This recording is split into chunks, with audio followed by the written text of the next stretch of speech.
కొండను పవిత్రంగా చూడకోకుండా రాజకీయాలకు వాడుకోవాలనేటువంటి ఒక దుర్బుద్ధితో మీరు ఈ 7-8 మాసాలు చేసిన ప్రయత్న ఫలితమే ఇది జరిగింది. రేపు మాపో ఎంక్వైరీ చేస్తారు, ఈ కానిస్టేబుల్ను ఈ డిఎస్పీను సస్పెండ్ చేసేసి తూచి అయిపోయింది అంటారు. అప్పుడు మనం మర్చిపోతాం. మళ్ళీ రిపీట్ అవుతాయి ఇలాంటి సంఘటనలు. ఇలాగే ఉంటే రిపీట్ అవుతాయని మనం చేస్తున్నా. వాళ్ళు note it this point. Media మిత్రులందరికీ చెప్తున్నా, ఇదే కొనసాగితే, ఇదే నిర్లక్ష్యం కొనసాగితే, ఇదే కొండ మీద పాపాలు కొనసాగితే, ఇదే కొండ మీద ద్వేషాలు కొనసాగితే, ఇదే కొండ మీద కక్ష తీర్చుకోవాలనే బుద్ధితో ప్రవర్తన చేస్తే ఇలాంటి ప్రమాదాలే జరిగే అవకాశం ఉంది. సరి చేసుకోండి మహాప్రభో. శ్రీ శ్రీ శ్రీ శ్రీ తిరుమల వెంకటేశ్వర స్వామి వారి 7 కొండల్ని పవిత్రంగా భావించండి, రాజకీయాలకు దూరంగా. అప్పుడు ధర్మం జరుగుతుంది, న్యాయం జరుగుతుందని కూడా ఈ సందర్భంగా నేను చెప్తున్నా. వెళ్తారు, చంద్రబాబు నాయుడు గారు వెళ్తారు, ఆయన తర్వాత లోకేష్ గారు వెళ్తారు, ఆ తర్వాత ఇంకొక ఉన్నాడు డిప్యూటీ సీఎం గారు వెళ్తారు. ఇంకా డిప్యూటీ సీఎం గారు నేనేమి అనను, కానీ ఒక మాట అనాలి. ఆయన సనాతన ధర్మాన్ని కాపాడి సనాతన ధర్మం కోసం ప్రాణాలు త్యాగాలు చేసే యోధుడు, పోరాట యోధుడు.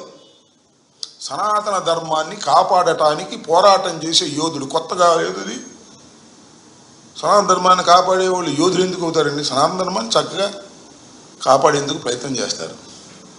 ఆయన మరి ఏం మాట్లాడతారు? ఇంతవరకు మాట్లాడలా, ఏదో విచారం వ్యక్తం చేశాడు. నేను ఈ సందర్భంగా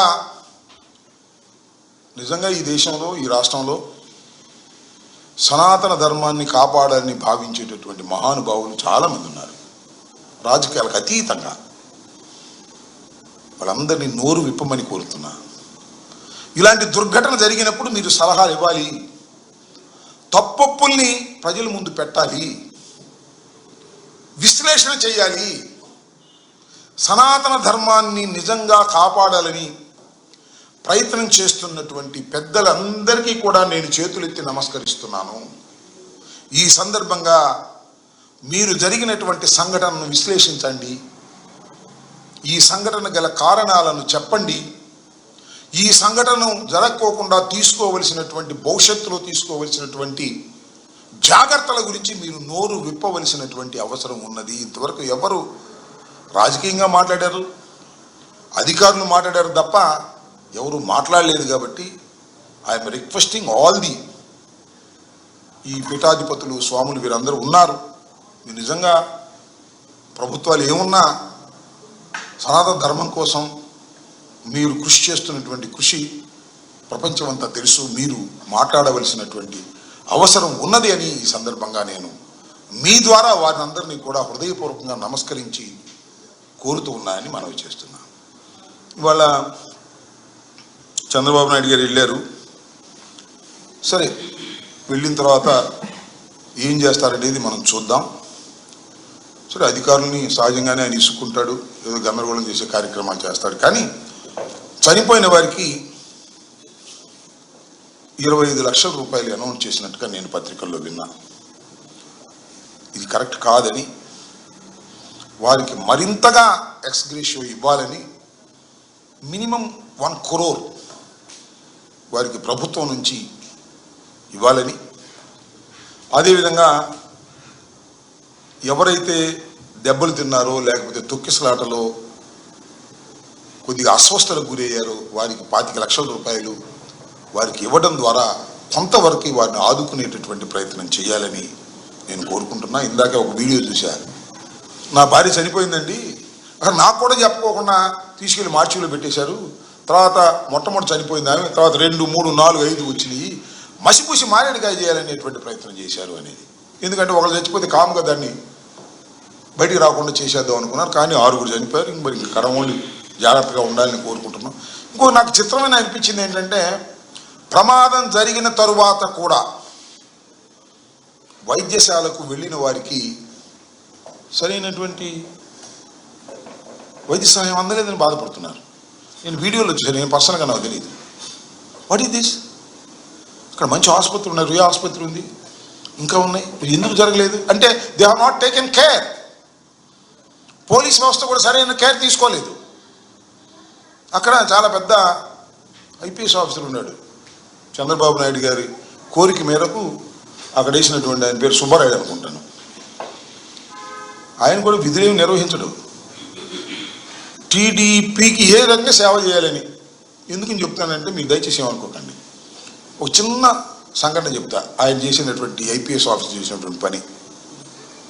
మా చెవిరెడ్డి భాస్కర్ రెడ్డి గారు ఒక బాధితురాలిని పరామర్శించడానికి వెళ్తే ఆ బాధితురాలి తండ్రి దగ్గర నుంచి వైట్ పేపర్ మీద సంతకం తీసుకుని ఎస్పీ గారు ఫోక్సో కేసు పెట్టేశాడు. ఎవరి మీద? చెవిరెడ్డి భాస్కర్ రెడ్డి గారి మీద. అంతకుముందు TD board member Chevireddy Bhaskar Reddy గారేమో వెంకటేశ్వర స్వామి భక్తుడు, కేసు పెట్టేశాడు. ఇలాంటి తప్పుడు కేసులు పెట్టే కార్యక్రమంలో మీరుంటే ఇంకా ఇలాంటి ఒత్తిడి దగ్గరికి పోలీసులు ఏం పెడతారు? ఇలాంటి ఒత్తిడి జరుగుతున్నప్పుడు మీరు రియాక్షన్ తీసుకుంటారు అని భావన రాదా? అది కూడా చంద్రబాబు నాయుడు గారు వేసినటువంటి ఎస్పీ గారే. ఆయన కూడా ఏంటంటే తిరుమలలో లా అండ్ ఆర్డర్ గురించి కాదు, తిరుమలలో ఇలాంటి సంఘటనల గురించి యాక్షన్ తీసుకోమని చెప్పరు. పెట్టు, కరుణాకర్ రెడ్డి మీద కేసు పెట్టు, మన సుబ్బారెడ్డి గారి మీద లోపల పెట్టి కేసు పెట్టి లోపలేసేయి, చెవిరెడ్డి భాస్కర్ రెడ్డి మీద పెట్టేసేయి. ఇది ఆ ఈఓ పోలీసులు చేసేది ఏంటంటే ఎట్లయినా సరే ఆ ధర్మారెడ్డిని ఇరికించేద్దాం, సుబ్బారెడ్డి గారు ఇరికించేద్దాం, మన కరుణాకర్ రెడ్డి గారు ఇరికిద్దాం, ఎలా టికెట్లు అమ్మారు, అయ్యమ్మారు, ఇయ్యమ్మారు కథలు రాపిద్దాం, వీళ్ళందరి మీద కేసులు పెట్టి లోపలేసేద్దాం. వెంకటేశ్వర స్వామి సన్నిధిలో ఉండేవాళ్ళు మీరు ఈ దుర్బుద్ధులు ఏంటయ్యా బాబు.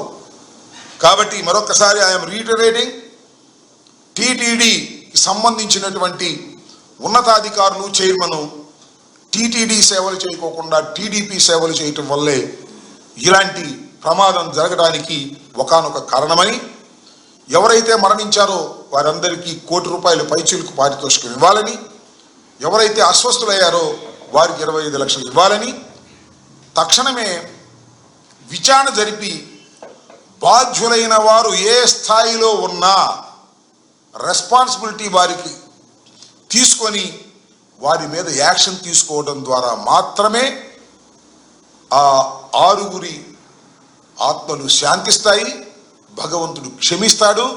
లేకపోతే భగవంతుడు క్షమించరు, ఆ 6 ఆత్మలు శాంతించవు అనేది నారా చంద్రబాబు నాయుడు గారు గుర్తుపెట్టుకోవాలి, ఆచరించాలని మనస్ఫూర్తిగా